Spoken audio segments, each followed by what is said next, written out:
네, 안녕하세요. 남은을변 김현수 변호사입니다. 1967년 데뷔한 이후 50년 넘게 활동하면서 사랑을 받아온 배우이자 TVN 예능 꽃보다 할배의 막내로 출연하기도 했던 배우 김용건님이 39살 연하의 연인으로부터 낙태 강요죄로 고소를 당했다는 소식과 관련해서 법적인 부분 빠르게 정리해드리도록 하겠습니다.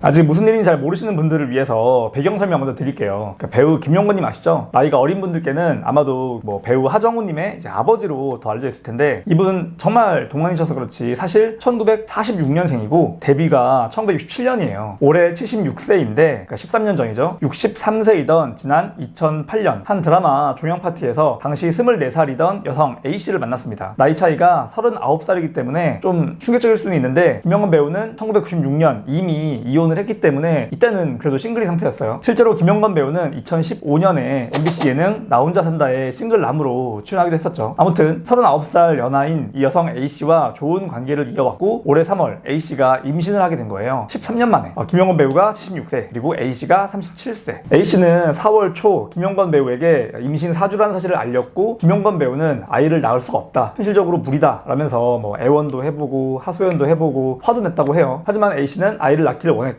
결국 변호사와 이야기해라 라고 하면서 김용건 배우의 연락을 차단하고 고소장이 접수가 됐습니다. 그렇다면은 김용건 배우가 무슨 잘못을 한 걸까요? 아직 모르시는 분들이 많이 있으실 텐데, 더 이상 우리나라에 낙태죄는 존재하지 않습니다. 2019년 4월 낙태죄에 대해서 헌법 불합 결정이 나왔고 2021년 1월 1일자로 낙태죄 효력이 상실됐어요. 이유는 임산부의 자기결정권 침해. 예전에는 낙태죄가 있었기 때문에 낙태 교사죄가 있었어요. 그러니까 바람을 피웠는데 내연녀가 임신을 했다, 아니면은 나는 별로 결혼할 생각이 없었는데 그냥 하룻밤을 보낸 여성이 임신을 했다, 이런 경우에 아이를 지우라고 막 압박을 하고 이렇게 되면은 낙태 교사죄로 처벌되고 벌금 한 200만 원 내고 그랬었거든요. 그런데 이제는 낙태를 하더라도 불법이 아니고 낙태를 교사해도 처벌이 안 돼요. 그러면 김용건 배우는 대체 뭘로 고소가 된 거냐? 강요 미수죄예요. 나는 낙태하기 싫은데 김용건 배우가 낙태를 강요했고 결국 내가 낙태를 실제로 하진 않았으니까 미수에 그쳤다. 강요 미수. 현재까지 A씨 측은 합의할 생각이 없다는 입장이에요. 그럼 김용건 배우는 처벌이 될까요? 우선 쉽지는 않습니다. 이 강요 미수죄에서 말하는 이 강요라고 하는 거는 그냥 단순히 막 압박한 거랑은 달라요. 단순한 회유, 종용, 설득, 압박 이런 거는 옛날에 있던 낙태 교사죄에 해당하고, 강요 미술죄로 처벌이 되려면은 폭행이나 협박이 있어야 돼요. 협박만 한 게 아니라 협박을 해서 뭔가를 막 강요하기까지 한 거니까 당연히 처벌도 그냥 협박죄보다 셉니다. 5년 이하의 징역 또는 3천만 원 이하의 벌금. 이 A씨 측은 폭행 협박이 있었다고 주장하고 있는데, 그런데 김용건 배우의 입장은 낙태를 원했고 화도 냈다 정도예요.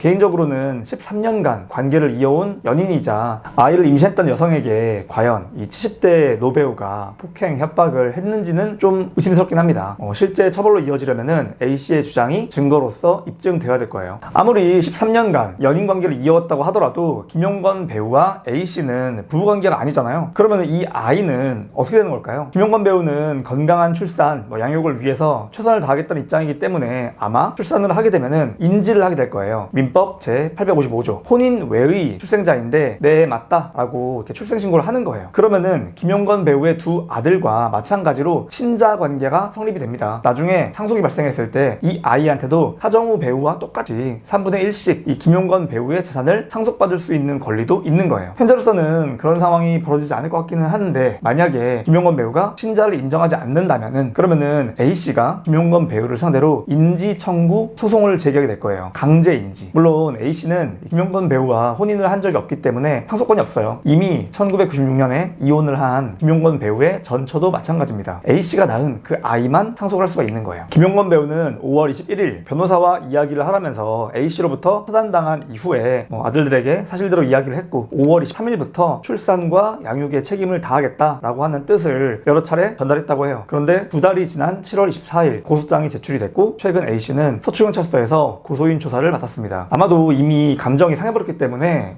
이제는 출산에 찬성하냐 반대하냐 이런 문제가 아니라 낙태를 강요했던 그 행위에 대해서 법적인 책임을 져라 이거 같은데, 아무쪼록 건강히 아이를 출산하고 그리고 두 분도 원만히 해결되어서 화해할 수 있기를 기원하겠습니다. 오늘은 김용건 배우의 피소 뉴스와 관련해서 법적인 쟁점을 정리해드렸습니다. 다음에 또 다른 법 이야기들로 돌아오도록 하겠습니다. 김연수 변호사였습니다. 감사합니다.